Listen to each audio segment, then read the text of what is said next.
Bueno, este año va a ser un año interesante, movido. Vamos a terminar los proyectos que empezaron del gobierno, sobre todo en la Comisión Primera, que tienen que ver contra lucha contra la corrupción y específicamente reforma política. Supongo que además el gobierno va a insistir con la reforma a la justicia, de manera que seguramente ahí tendremos buen tiempo ocupado. Yo personalmente insistiré con unos proyectos que son míos, unos que vienen de atrás, como el de ley de prevención de desperdicio de alimentos, que ya fue aprobado en la plenaria del Senado, va para Cámara, estaremos muy pendientes de ese proyecto. El proyecto de cátedra de prevención de consumo de sustancias psicoactivas, y estamos preparando otros proyectos en materia de discapacidad frente al tema de cuidadores y cuidadoras. Esperamos tenerlo listo porque tienen mucho trabajo, mucho tema técnico que hay que mirar allí, y bueno, otros temas que les iré contando a medida que vayan saliendo de proyectos de ley que vamos a presentar nuevos.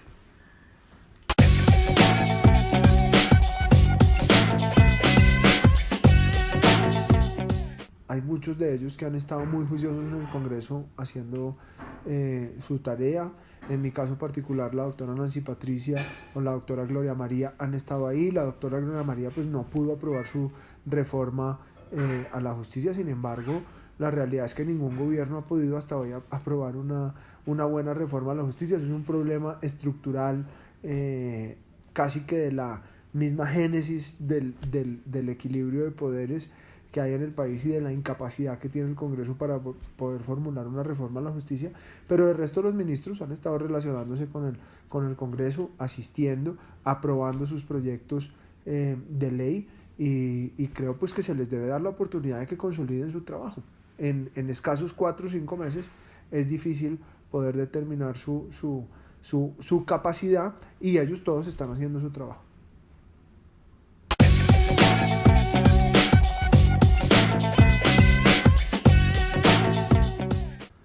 Yo creo que al gobierno le ha faltado ser más eficiente en comunicar los logros que ha tenido. Y le voy a poner un ejemplo. Este fin de semana estuve en el Caquetá, y siempre en todas las reuniones en las que estuve en los distintos municipios, siempre alguna persona me levantaba la mano y me decía: ¿qué pasó con el compromiso del presidente Iván Duque con la tercera edad para volver mensual el subsidio de adulto mayor? Y resulta que a partir de enero se paga mensualmente, de este enero se paga mensualmente el subsidio de adulto mayor.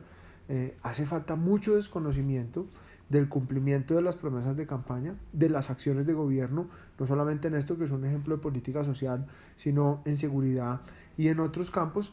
Y creo que ha hecho falta comunicación asertiva en el tema, por ejemplo, de la ley de financiamiento y otras, que si se hubiesen explicado mejor, si se hubiesen abordado mejor frente a la ciudadanía, pues tal vez tendrían una percepción distinta en la realidad de esos hechos.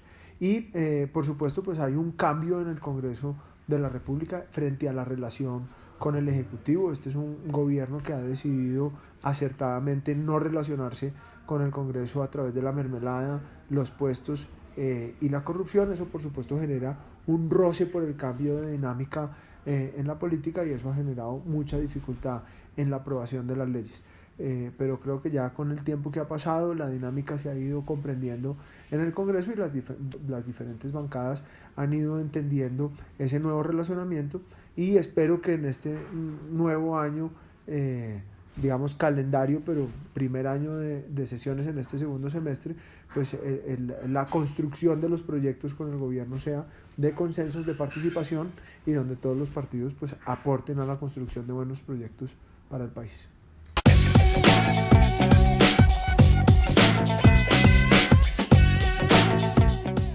Esa es la pregunta del millón, porque yo soy un joven en la política, yo tengo 35 años.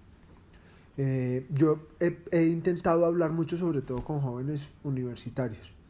Yo lo que percibo es que dentro de la juventud hay un gran cansancio por la confrontación que se vive en el país, y los millennials sobre todo, que digamos hoy están entrando en su edad adulta, empezando a ejercer su derecho al sufragio o participación, de alguna forma han decidido bloquear la confrontación y por lo tanto la política, y viven digamos en unos mundos propios, distintos, de sus propios intereses, y eso ha hecho que sea muy difícil llegar a ellos. Yo lo que siento es que el país, como está en la situación en la que están, cada vez llama más la atención de los jóvenes. Hay desde el punto de vista académico, hay un interés interesante por descubrir cómo se está moviendo la política hoy en día, y yo creo que a los jóvenes hay que llegarles más que como se hacía antes, para que peguen afiches o para que hagan bulla o para que llenen estadios o para que lo hagan. Es que realmente los jóvenes hoy tienen la madurez suficiente, los conocimientos para aportar, para proponer, y más allá de eso, digamos, tener una verdadera participación en la política. Yo lo que creo es que hay que abrir verdaderos espacios de participación, no de pegafiches ni de reparte volantes, sino donde realmente puedan sentar su posición y participar, fuera de los escenarios, digamos, ilógicos de confrontación irracional, donde cada uno desde su propia perspectiva, desde su propia ideología pueda aportar. Y yo creo que ese puede ser un mecanismo para que ha venido funcionando muy lentamente, pero para poder involucrar otros jóvenes, abrirles espacios reales de participación, de discusión y de proposición para que puedan aportar.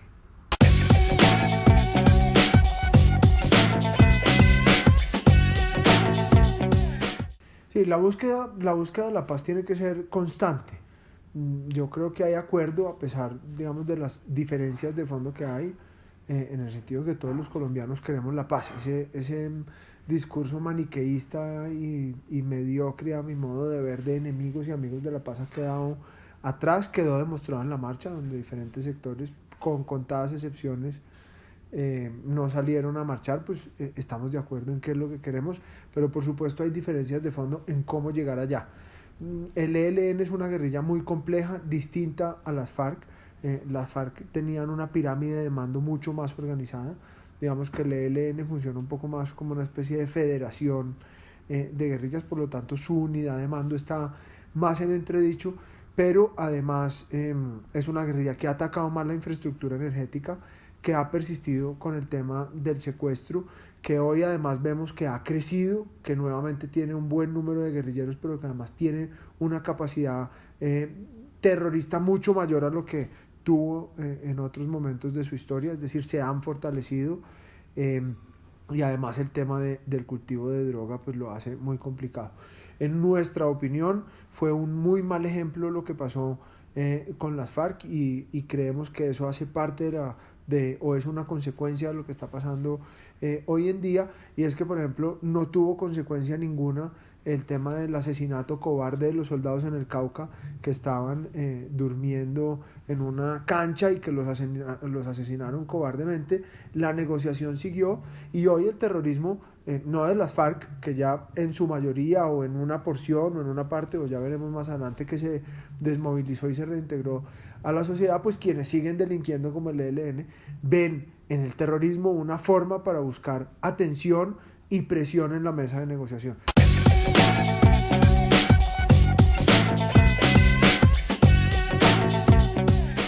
Sí, la JEP como mecanismo de justicia transicional, pues a nuestro modo de ver, tiene muchas falencias en cuanto a su aplicación y frente a los incentivos que presenta. Todos los procesos de pacificación, por decirlo de alguna forma, tienen mecanismos de justicia transicional. A nuestro modo de ver, la JEP, en primer lugar, es injusta con los militares, genera unos incentivos contrarios a lo que debería ser, y es que lo que nosotros creemos es que lo que se está incentivando es la confesión de delitos que no se cometieron para obtener beneficios jurídicos en la JEP, y esto desdibuja precisamente lo que tiene que ver con la justicia restaurativa, y es la construcción de la verdad. Básicamente a un militar le están diciendo, confiese y se va para su casa, o sométase a un proceso, consígase un abogado y al final lo podemos condenar a 20 años. Mientras que para los guerrilleros el trato es distinto, a pesar de que se intenta decir que hay un trato diferencial, porque se supone que si ellos se están acogiendo a la JEP es porque han cometido delitos, mientras que para los soldados y los policías la presunción de inocencia opera de manera distinta, porque pues, si un guerrillero o no fue guerrillero o no cometió delitos, pues no tendría por qué estarse sometiendo a la JEP. Es decir, que si se someten a la JEP, pues ya de hecho hay una aceptación de comisión de delitos.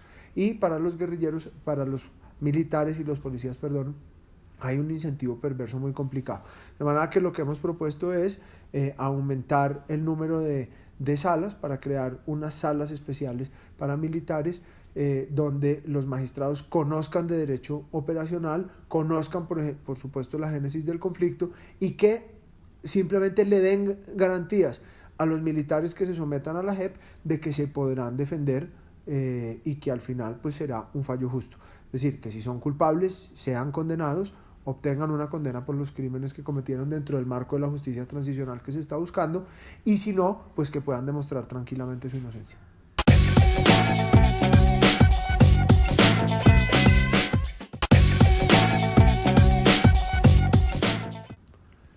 La verdad, Uber. ¿Puedo explicar?